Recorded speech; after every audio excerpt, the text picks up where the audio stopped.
میں پٹھان کو جب بھی اپنی تنخواہ بڑھانے کے لیے کہتی تو وہ کہتا کہ ایسی تنخواہ نہیں بڑھے گی، یہ ایک رات مجھے تمہارے گھر آنا پڑے گا۔ مجبوری کے باعث میں مان گئی اور اس سال پٹھان نے میرے 14 طبق روشن کر دیے۔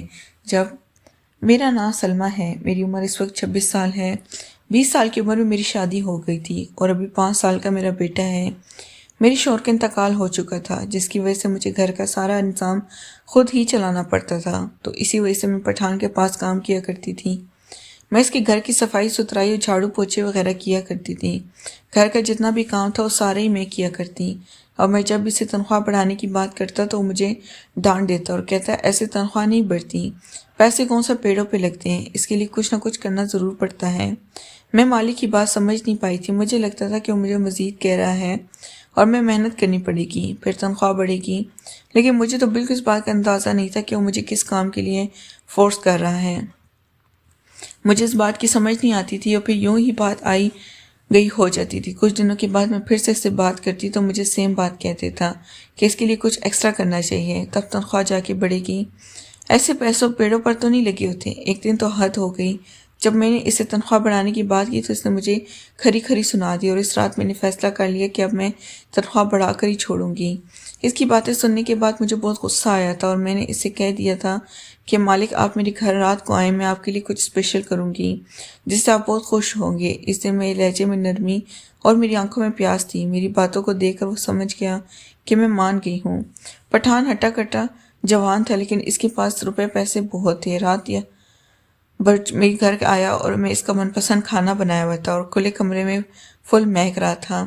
وہ میرے کمرے میں آیا اور آ کر میرے بیڈ پر بیٹھ گیا۔ بیڈ پر بیٹھنے کے بعد وہ میرے انتظار کر رہا تھا اور میرے کمرے میں آئی۔ کالے رنگ کا جوڑا پہنا ہوا تھا اور لال رنگ کی سرخی بھی لگائی ہوئی تھی، بال کھلے ہوئے تھے، اور میں اس کے لیے کھانا لے کر آئی تھی۔ وہ کھانا کھا رہا تھا اور ساتھ میری تعریف بھی کر رہا تھا۔ آج بہت ہوا اور کھانا بھی بہت اچھا ہے، مجھے تمہارے ہاتھ کا کھانا کھا کر مزہ آ گیا۔ لیکن میں اندر ہی اندر کچھ اور سوچ رہی تھی۔ میں نے اپنا منصوبہ بنایا ہوا تھا کہ میں اپنی ضرورت کا بدلہ ضرور لے کر رہوں گی۔ جیسے اس نے کھانا کھایا تو اس کی آنکھوں میں غنودگی نظر آنے لگی، کیونکہ میں نے جو کھانے میں ملایا ہوا تھا اس کا اثر پٹھان پر ہونا شروع ہو گیا تھا۔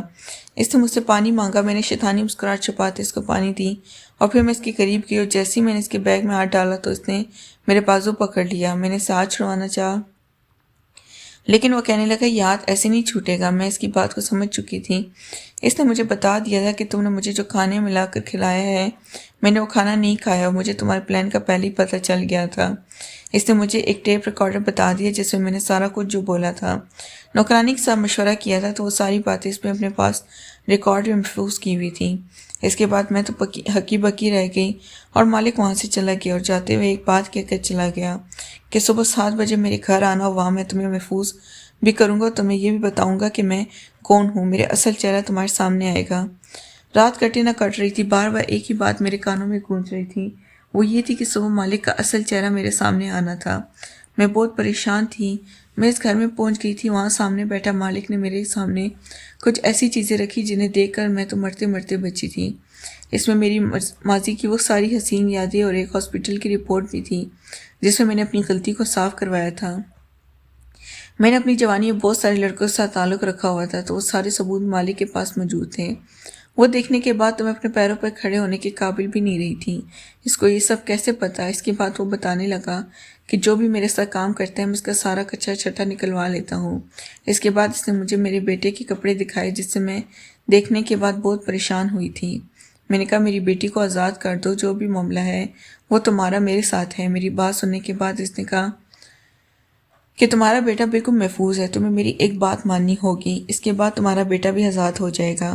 تم نے مجھے جان سے مارنے کی کوشش کی ہے، اب میں تمہاری جان لوں گا، لیکن تھوڑی تھوڑی کر کے۔ میں اس کی بات سمجھ نہیں پائی تھی کہ وہ مجھ سے کیا کروانا چاہ رہا ہے، یا اس نے میرے ساتھ 2 آپشن رکھے، یا تو تمہارے بیٹے کو میں ہمیشہ کے لیے ختم کر دوں گا یا پھر میرا تمہارا کام کرنا ہوگا۔ میں صحیح رات سوچنے کے بعد فیصلے پر پہنچی کہ بیٹے کی زندگی کے لیے مجھے ہی لیٹنا ہوگا۔ میں اس کی بات مان گئی اور میں اس کے لیے کام کرنے لگی۔ دراصل غیر قانونی کام بھی تھا جو وہ کرواتا تھا اور مجھے فائل ایک جگہ سے دوسری جگہ پہنچانی ہوتی تھی۔ اس کا دشمن بھی تھا جس کے پاس فائل لے کر جاتی، اور میں نے دشمن کے ساتھ ہاتھ ملا لیا اور اس کا جو بھی خفیہ ڈیٹا ہوتا وہ سارا کچھ میں نے اس کے دوست دشمن کو فراہم کرنا شروع کر دیا۔ میں رہتی تو اس کے پاس تھی لیکن میں کام اس کے لیے کرتی تھی۔ وہ کہتے ہیں نہ کبھی دشمن کو مارنے کے لیے اس کے خیمے میں تلوار تیز کرنی پڑتی ہے۔ میں بھی یہی کام کر رہی تھی۔ اسے پتہ اس وقت چلا جب اس کا دشمن اپنے بندوں کو لے کر اس کے ڈیرے پر آ گیا اور اس کے سر پر بندوق رکھی اور اس کو گرفتار کر کے لے گیا۔ میں نے بھی اپنے بیٹے کو بازیاب کروا لیا اور خوب ڈھیر سارا روپیہ پیسہ بھی اپنے قبضے میں کر لیا اور اسی شہر کو چھوڑ کر ہمیشہ کے لیے چلی گئی۔ اب جا کر میری روح کو تسکین ملی تھی۔ نیکسٹ پارٹ کے لیے چینل کو لازمی سبسکرائب کریں۔ شکریہ۔